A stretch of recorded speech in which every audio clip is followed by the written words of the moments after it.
Hey guys, Matt from Wolverine Nation here. Today we're going to be installing a set of dragonfire 2-inch sewn in 4-point harnesses. Also I'm going to be installing, if it works out, the inserts on the seats.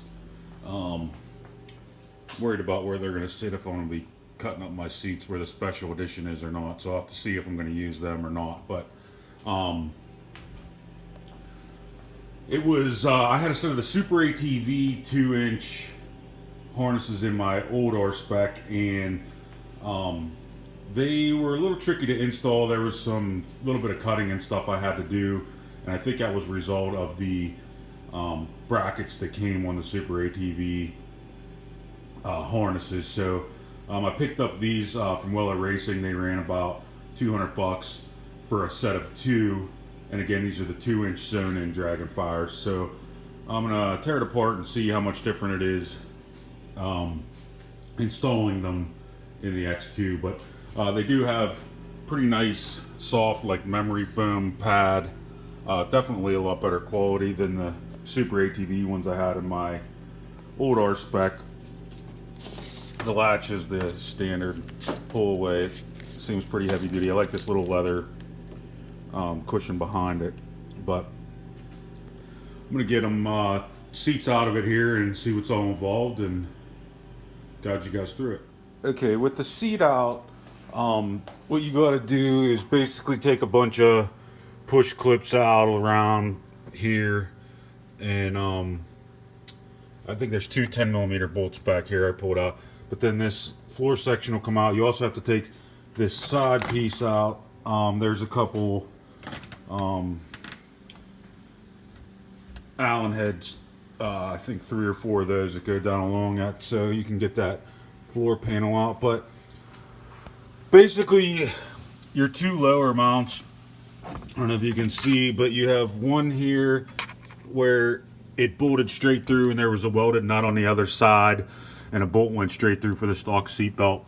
Also, you can see here that I cut the plug off the end of the seatbelt and basically just tied the two wires together to keep the seatbelt light and from it cutting out, being that you're taking the seatbelts out. So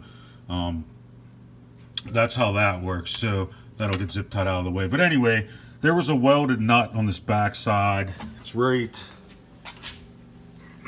here. I basically just because the old seatbelt went through the center of this, so basically I shaved that, ran a grinder down through there, took that nut off, so I have a flat surface on this back side for me to bolt my lower tab in on that side. So that was pretty simple. This side's basically the same way. Right here, it had a welded nut on there, which is right there. I actually just put a big wrench on it and smacked it with a hammer and it come off. So then I have a flush surface there. But like I said, the old one did go through the center. So that way, I actually got to grab some grade 8 bolts, but that way you can bolt to a flat, nice surface. And then if you ever did want to put your stock belts back in, you could just re-bolt them in, you know, using the new bolts that you bought for the harnesses. But pretty simple on the bottom. It's a little easier than, definitely, than the R spec when I did the Super ATV ones. This is definitely less playing around to get them mounted solidly. So that's the driver's side, and then I'll get the passenger side tore apart and show you what's involved there. I'm pretty sure it was different on both sides on the original R spec, so we'll see what we're getting into there. So let me get that side tore apart. So the passenger side is roughly the same. You pull the seat and take the floor pan out. Have to take this inner side piece off. You also had to take the outer side piece off, which is a couple more bolts to get to the back side of the original seatbelt tab. But other than that, same thing. I cut both nuts off so I'd have a flat mounting surface and they bolt right in. This bracket that this side bolts to there is 2 bolts you can pull it out, so that made it easier, you know, to cut the bolt off the other side. I tried smacking it with a wrench and it was welded a little better than the other side. So that's about it. I'm going to put it all back together and basically do the same thing, putting the insert in on the passenger seat, and then they'll be finished up. Okay, so I managed to get bolts for the bottom, and I got the bottom all bolted up and back in place. I played around putting the seat back and forth in to see how and if I wanted to run the inserts. I decided that I'm going to, if I put it exactly where I put them on my old set, it goes right there and they fit real good. The only bad part is it's right where that special edition goes across. So basically what I do first is I get it nice and straight on the back, trace it out like you see there, and then this set didn't come with a pattern, so I basically just set it down, and you can see there's like a 1/4 inch the whole way around. So basically what I'll do is that's the outside edge, so I'm going to cut that about a 1/4 inch inside of that and work my way to where I want to be. So I'm going to go ahead and do that and then show you how I do the front. Okay, like I said, I had it traced out, and then I used my multi-tool and cut it out. You just got to be careful because it's pretty thick in some spots, so you got to make sure you get the whole way through. And then I used a little reamer on the end of the drill just to clean it up. But see how it fits in there, you know, real nice, and it, you know, the edge covers. So I'm gonna flip it around. Usually what I do is I try to get a mark.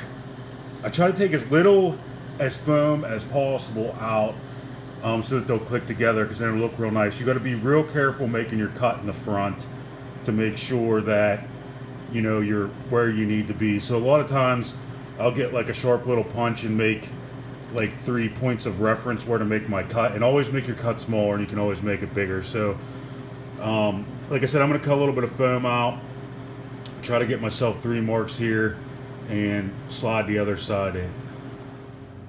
Okay, so it took a little finessing and trimming and playing to get rid of the, because it was right where the special edition thing was, and I didn't want half of it hanging out and half of it not. So I did get it, and I put the seat back in. They snap together through the front and the rear. It's nice because it kind of keeps the rear 2 upper straps in place, keeps them from sliding back and forth. But oh no, I'm happy with them. They're super comfortable, and this is just the driver's side, so I will get the passenger side tore apart and see what's all involved there and let you know. But I'm guessing it's going to be pretty close to the same, so I'm happy with it. One of the problems I had is the stock seatbelt really rubbed on my neck in both positions, you know, even through the little adjuster thing they give you that gives you another position on the side there. Even through that, it always rubbed on my neck for some reason. So it's a lot nicer, and I do feel more secure and safe with the harnesses. So, you know, so I went that route. But I like them a lot. Like I said, these are nice and soft, like memory foam, and you can definitely tell the hardware, and they give you a lot more things to hold on to while you're adjusting them, and 2-way adjustable on the center chest strap, which is nice. But I'm impressed with them. I mean, I was looking, they're the same price as like the PRPs and the you know, the Pro Armor ones, but I'm happy that I got these. And again, I got these at Weller Racing. They do have them in stock in just about every color you can imagine, but they are the 2-inch sewn in dragonfire 4-point harnesses. So hope you guys enjoyed the video. I will comment if there's anything different about the passenger side. I believe it's going to be pretty close to the same, but at least that gives you guys a somewhat of an idea of how to go ahead and do them. But hope you guys enjoyed, and hope this helps somebody that wants to throw some harnesses in their X2 or X4.